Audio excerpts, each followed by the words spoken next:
I've always been an activist from when I was a young kid, from about 14. I grew up around the hard left and there was lots of demos, people getting arrested, people tying themselves to railings and things like that. Activism is being active in terms of standing up for your rights, trying to get equality. I define activism as making positive change either for your community or for wider society.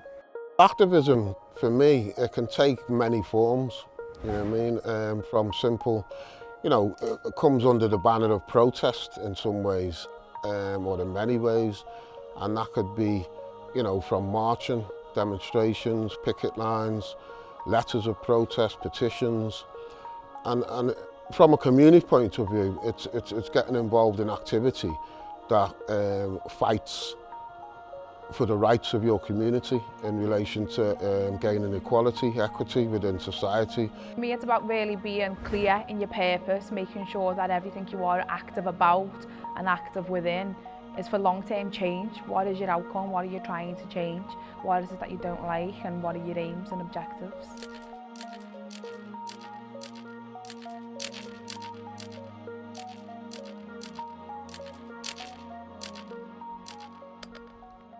You wonder why we uprise, politically unstabilised, economically destabilised, people dehumanised, youth criminalised, mentally vandalised, housing ghettoised, politically unrecognised, and you wonder why we uprise. I've always been an activist from when I was a young kid, from about 14. I was brought up in a household really where it was all about being nice and good and fair. I've been involved in a lot of activism over the years, going right back to my childhood. We used to do the marches going right back to the early 80s, shouting Maggie, Maggie, Maggie, out, out, out. And that's one of my earliest memories, and what really inspired me was when I went on a march when I was 5 years of age with my grandmother. And that kind of made me start to think politically, even at such a very young age. And then I grew up in a household that was very, very pro-black, if I can say it, militantly pro-black. And in doing so, it was also quite politically astute. So I kind of grew up in that environment, surrounded by books and stuff, and like all my heroes were kind of people who were involved in activism themselves. So as much as I love football and as much as I might say like Star Wars, you know, the people who I really used to look to as my heroes were people like Malcolm X. And it was kind of like, that was what kind of inspired me to get involved. Liverpool, known as the Scouse melting pot, a slowly stewed recipe of combined cultures, blending to develop its own unique flavour, which over time merged into a singularity that made us feel whole. I came up with 4 qualifications for people who could consider themselves as activists. First one is that they have a cause, something to work for, something to fight for. Second is that they've got a moral sense, that they know the difference between right and wrong, good and bad, fair and unfair. Third is they've got determination. And the fourth thing that you need is to be prepared to be visible, to be prepared to be seen by and engage with lots of people in a public or semi-public way. So I think my influence has definitely come from within my family. Combination between the work my mum done when I was young, obviously everything that my grandparents were involved in because they were pretty active. It's just installed in me from a youth and just kind of rolled with it. I suppose it kind of led me into the path of a career of social work as well, because I do try and really advocate for social justice within my career as well. I take a pretty broad approach to activism, so I believe that you can be active on a very small scale politically and active on a bigger scale. So I think activism should really have like a 3-pronged approach. So I think if we want to change things, we need to lobby. We need to have a voice within Parliament, and that's through our councillor, our local councillors. I think we can also boycott. You know, we can boycott goods from certain places, and I think that that's a really powerful way of being active. But I also think for me, mainly art's a tool for activism and empowerment and transformation. Whenever I come across activism, in my mind, it's about connecting, it's about bringing people together for something specific or for something that's got to do with bettering ourselves. So from my point of view, I think most people are active or are activists for a moment in their lives. There's very few people that are active all their life because it's a very hard thing to do. When I was a kid, activism for me was being active within my community, following some of the elders down the road into certain things. Sometimes not being 100% knowing what those things were, and then kind of being educated by those elders in the sense of, you know, what we were kind of fighting for. People have been oppressed and dispossessed. And when I found my voice, I started writing. I became active in terms of actually getting involved with certain organizations like the ANC, certain organizations within Liverpool8 who were fighting for the rights of black people. My kind of introduction to real political activism was through the Young Socialist Party in the 80s, yeah. So they got a few youth clubs. They bought buildings in Liverpool and all over the country, and they populated them, and then they distributed information. And then, so I was probably like 12, 13, where I was marching in this city, and I was getting, you know, doing petitioning. Activism to me is, we work with children and young people, and to me it's about enabling them to have a voice, to say what they feel is important to them, and to enable them to actually make change within their own community. I had some funding through the Home Office Race Equality Unit. We actually had 5 years worth of funding from them. So we worked with schools across Merseyside, involving children in going on history trails, looking at slavery history and the history of Liverpool. They then were asked to do their own family history research, to speak to their oldest living relative and find out as much about their own family as possible.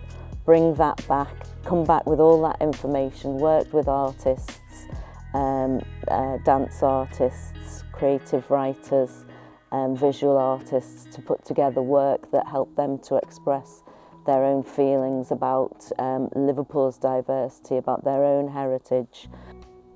Over the years we had other funding for that, and we've actually involved probably around 20,000 children across Merseyside in that project. We had a dance group that was born out of diaspora called Delado Drum and Dance Company. We created a drum and dance disability workshop that would take us to go and look for all black Down syndrome children to give them a sense of belonging. We got them together and we were able to bring them to our new founded place now where we could teach them, relate with them, do so many things and just open up their minds. And in the same discovery, we're discovering ourselves. So we put on a big show in the Unity Theatre at the time. It was called the Conserve, which is the development of human spirits. That's what it's called.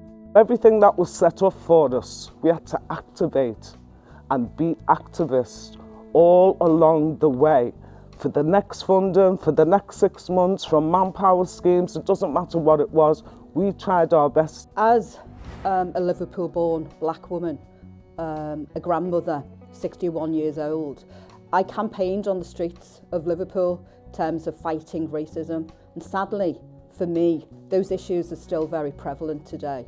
And I think, you know, the death of George Floyd and the Black Lives Matter movement shone a very bright light on racism, and I feel that as a black MP, I have a position to challenge now, you know, those people in positions of power in this city to start making change. Because what I hear all too often is that, yes, we know things are bad. Yes, we haven't done what we should do. And yes, there's still a lot more to be done, you know, but I'm a firm believer that actions speak louder than words. Ever since I was quite young, really, I've been quite aware of injustice, growing up with stories of family racism, coming from a mixed race family, and I think I tried different avenues at first to try to make a difference, but there was always something missing. You know, I tried to get involved in local politics, different political parties and stuff, and found it lacking. It's only when I kind of came back to Liverpool8 and started to get involved with community activism that it really lit something up for me that is really important.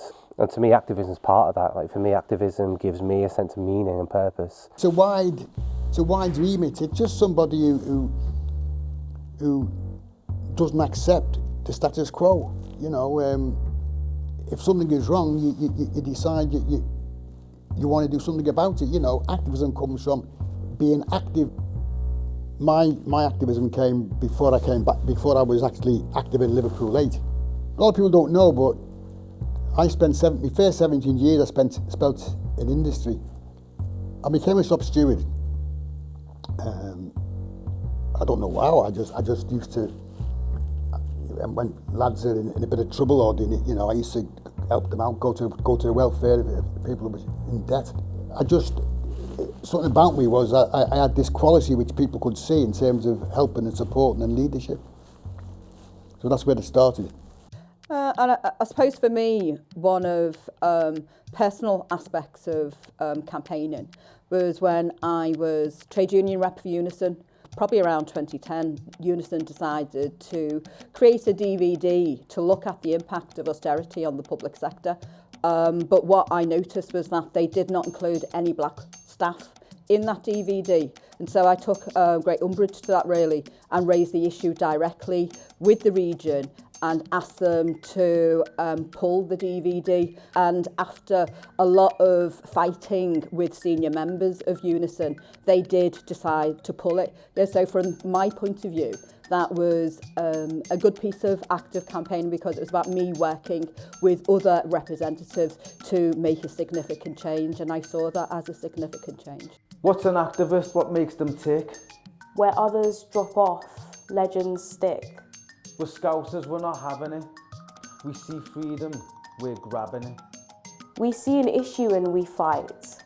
For what we know is human, right? While so many will never try.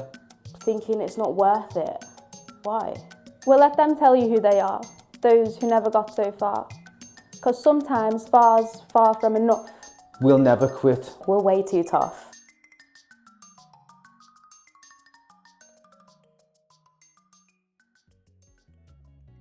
Activism is the desire for change. It's when you can see that things are wrong and you can see that people like you are being mistreated and you want to do something about it. And like for me, activism is singing songs that have been pushed aside and silenced by the institutions. Using music and the sound system was a great part of my activism growing up in Britain. Growing up in a Caribbean household, my parents coming from Jamaica, my father building the sound system when we were very young, growing up in that kind of culture, hearing the music and realizing that the music, yes, was entertainment, but it carried a message. The influence that had on me and other young blacks growing up in British society give us a real sense of self, of what was going on around us, what was going on in the Caribbean, what was going on in Africa. The sound system was blazing this revolutionary, independent culture that was an activism that was coming constantly in your ears. Activism that I have taken part in probably goes back to the 70s. And what actually kicked it off was a local issue. And that was a fire taking place in Stanhope House and a young mother and 3 children dying. And that basically got a lot of us started in the block, a lot of local people. It was in the late 70s and the electricity had been renewed in Stanhope House.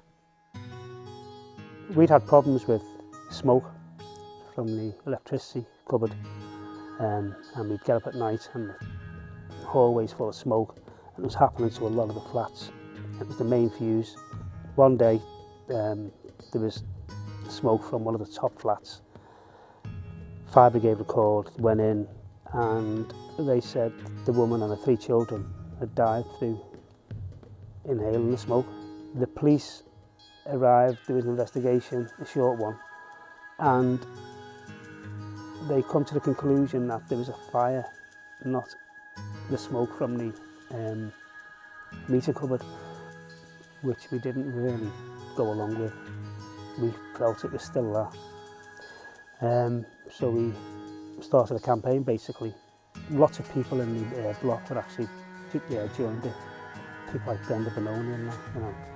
And we ended up going down to Parliament and going into the House of Commons with our MP. When I first got involved in activism was basically an internal community dispute, really, what started it off. And from that, I was offered the opportunity by, rest in peace, the late Alan Gale, who asked if I wanted to be a volunteer in the Law Centre at the time. After the riots, you know, there was a lot of activism in this area and things were coming up, like Allied Defence Committee, do you know what I mean? And on the back of that, you've got the Liverpool Law Centre. Well, the Law Centre came out of the 1981 uprisings and from the Liverpool 8 Defence Committee.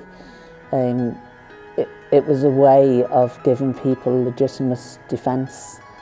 We decided that that might be the right thing to do, to give somebody an opportunity to come somewhere where there'd be solicitors and people who could help them. We as a group of people put together a framework of organisations which addressed all the issues of social ills, of unemployment, education, lack of availability of good training programmes and so on.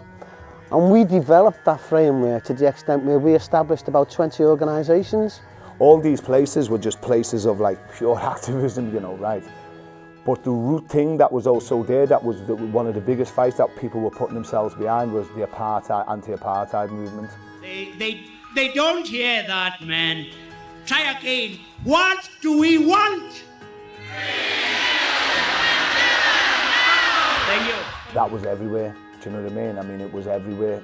It was like, because people could identify with things that were going on there and what people felt that they were suffering here within Liverpool 8. I think activism on the local level is very effective because you see the changes that are made and you see them firsthand. Once you've done something and it moves on, especially locally with other people who you know, then it more or less gives you a kickstart to life in terms of wanting to do things and wanting to change. My background in campaigning was going on marches, so like in the late 70s in London. But then when I came up to Liverpool, I got involved in housing and homelessness, and so I used to campaign on benefit regulations affecting young homeless people, with the banners outside the DSS at the time. So all of those kind of old school ways of campaigning. Got involved in many campaigns, from anti-apartheid movement to, you know, marches against racism, employment and immigration, obviously, of course. We regularly, you know, attended demos. It was more the rock against racism, the anti-racism ones. The message of this carnival, not only to the loonies of the National Front, but to all bigots everywhere, is hands off our people.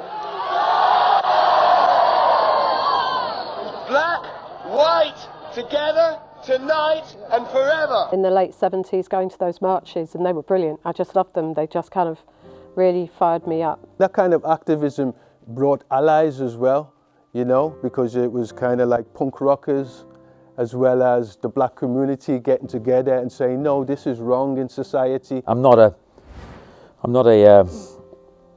one of those people who's on every march, who shouts and stands up and does all that. It's not my kind of my skill set or my attributes, personal character. But I'm slow and I'm patient, and I just keep going. I was asked recently about somebody from Norwich said, "Is Liverpool a very PC city?" And I said, "No, it's not about political correctness. It's about care.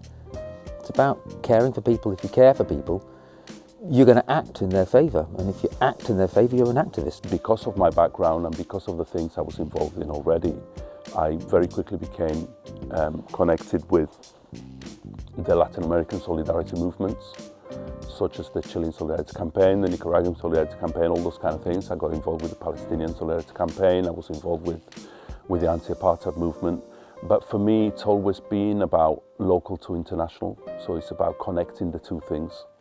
I've been involved in community activism for over 40 years now.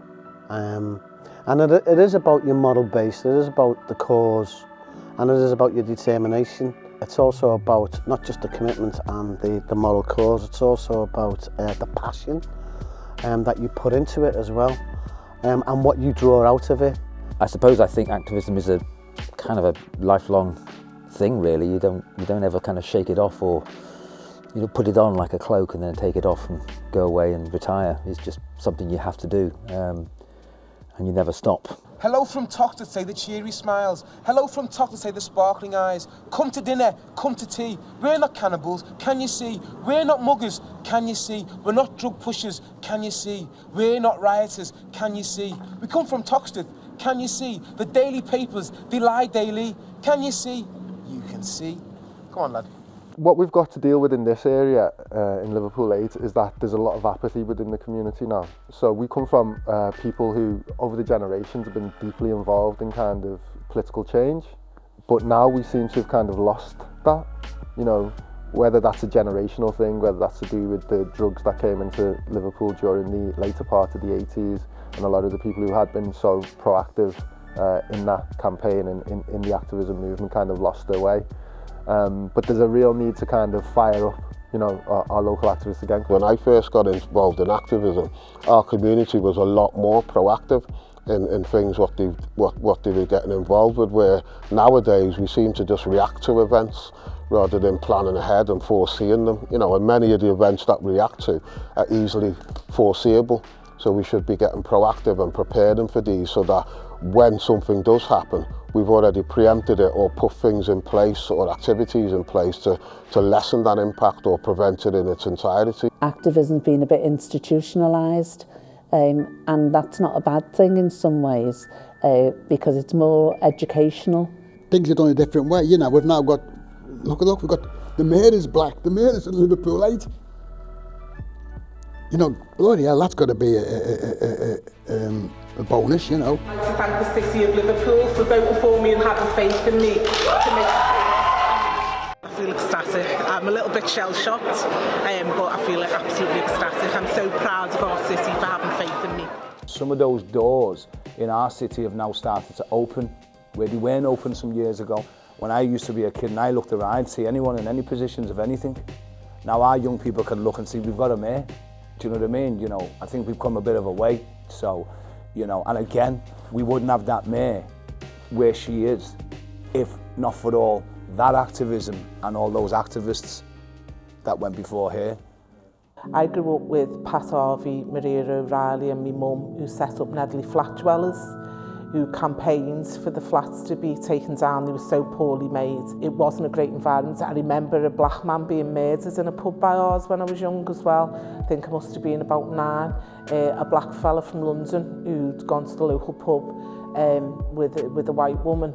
And my mum ran the local sittings of Vice Bureau. But I remember, you know, Pat, Marie and all that, was, you know, talked about activism. You know, we done everything on that estate to try and tackle the community tension that arose out of that.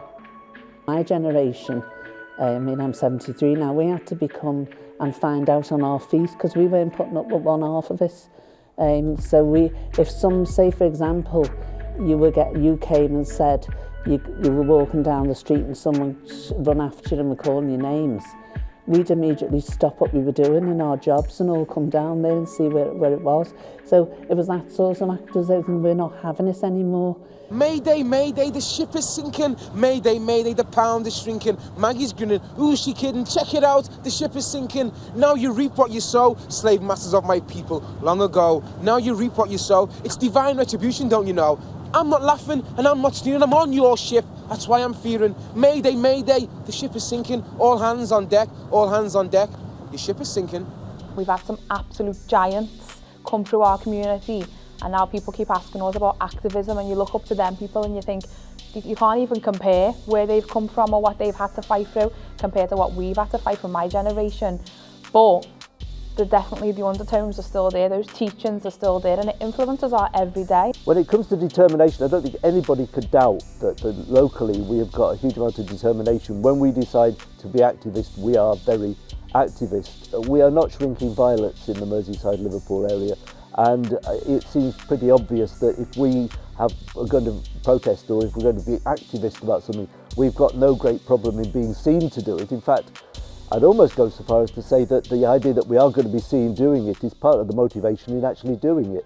Throughout life, I mean, the one thing that I'm probably most proud of from a local community perspective was my involvement with the Lodge Lane Regeneration Group, when we fought against the council and national government who wanted to demolish all the houses in the Lodge Lane area and kind of make it into what Granby Street has sadly become. It was a long fight. We fought for about 5 years, but eventually the area was saved, and you know, once that blight or once that fear of demolition was taken off the area, you can see today it's flourished and it's like the main high street in the community now. We had to fight against organisations that were supposedly established to benefit the local people, housing associations, Cosmopolitan Housing most notably, who actually referred to the Lodge Lane area as an area that was going to be put into managed decline.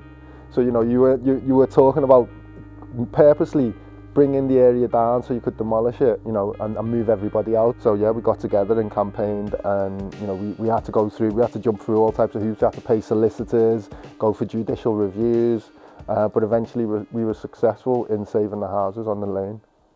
Years ago, I got involved with a friend that an idea sprung to mind about building a statue to Nelson Mandela.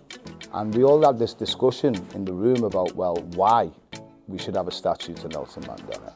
Started doing our research on stuff that had gone on in London and around the world, because there's other monuments being built to Nelson Mandela. So we'd sussed out the pros and cons. And then we'd realised that it wasn't a statue that we wanted to build. We went to the city, we went to Town Hall, and the mayor gave us a green light basically and said that they would want to be involved in this project, which for us was a win-win. The memorial, the design of the memorial is set out as 32 pillars of limestone, and they're based on Nelson Mandela's gardens that he kept while he was in jail. He put soil in them and he grew tomatoes, peppers, veg, local spinach and whatever, do you know what I mean? But it was also a place where they could meet. So when they were in the gardens, they would hide stuff. So little notes, they'd write a little note and hide them in the gardens. And you'd come out later on and you can go and get that little piece out and you can read it. It's how they could pass information to each other as well. So the idea behind the memorial is these 32 cylinders based on a classroom. Or it can be an area where you can go for just reflection on your own. I've always tried to do is enhance the quality of life of people, particularly within the Liverpool 8 community, by way of means of establishing organisations like Steve Biko Housing Association and also Merseyside Skills Training.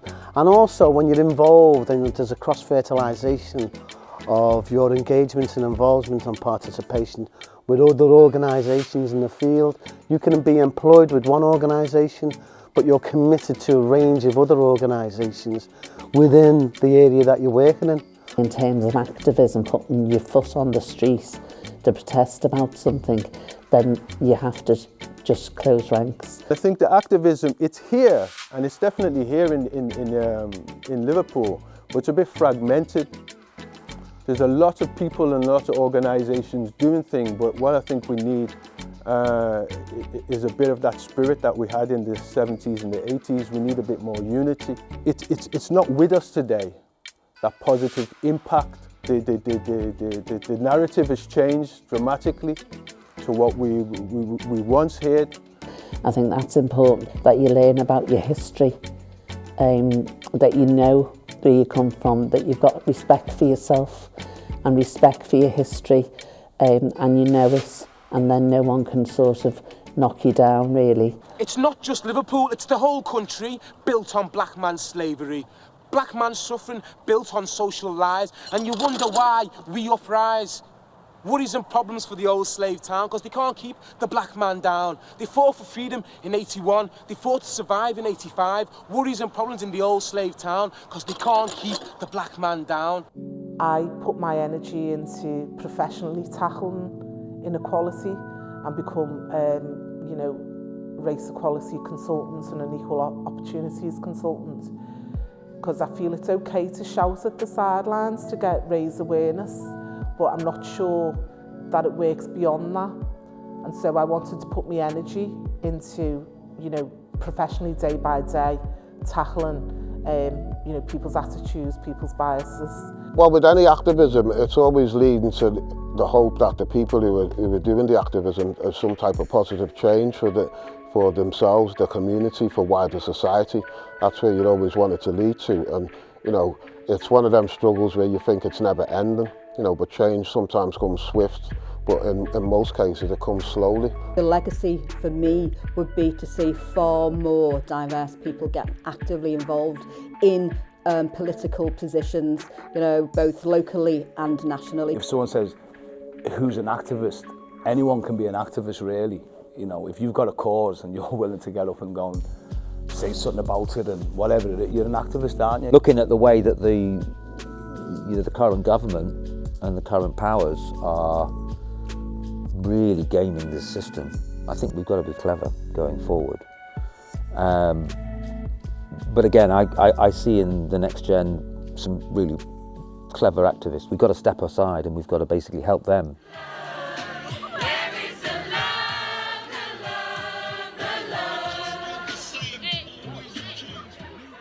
I feel like there's so many people who kind of like end up being criminalised when actually it's the systems that are criminalising them, and then they are blamed for the outcome of those systems, and it's so unfair. And then it kind of like, we're in a cycle where people are stereotyped, and then because they're stereotyped, they perpetuate stereotypes, which then cause problems further down the line, and that's what I want to see change. So if I had every resource at my fingertips, my dream would be for every person, every black person to feel empowered in this country. I honestly feel like as a young professional now, I'm noticing straight away, and I'm only 3 years into my career, that there's very limited spaces for us. There's no representation in terms of the hierarchy, in terms of statutory roles and who the higher people are, who you're accountable to.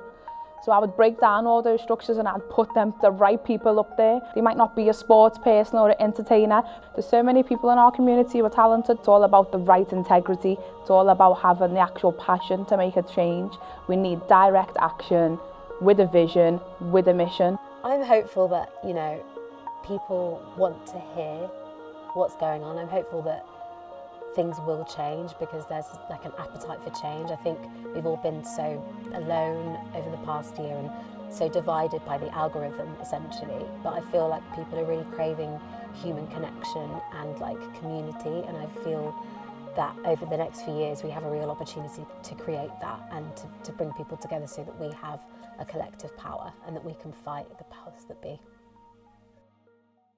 Make the vulnerable safe and let all be well. Not under the thumb, immune to the spell. Not under persuasion or manipulated. No innocent person should ever be hated. Left isolated or left in the dark. Exposed to the snake and the wolf and the shark. But the activist acts when exposed to the facts. To fight the good fight, to have an impact. To give to the future, progress and conceive. So the next generation can feel free to breathe. To give to the future, progress and conceive, so the next generation can feel free to breathe. And the wise will no longer be ruled by the fool. The active ingredients of Liverpool.